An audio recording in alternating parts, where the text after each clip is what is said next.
Night fishing tayo ulit, no? At ito, nahuli agad natin. So akala ko isda, palos pala. Teka, yun. So tayo mga boss, ayun yung huli natin.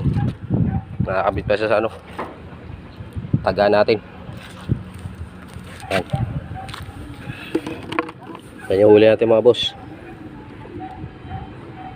So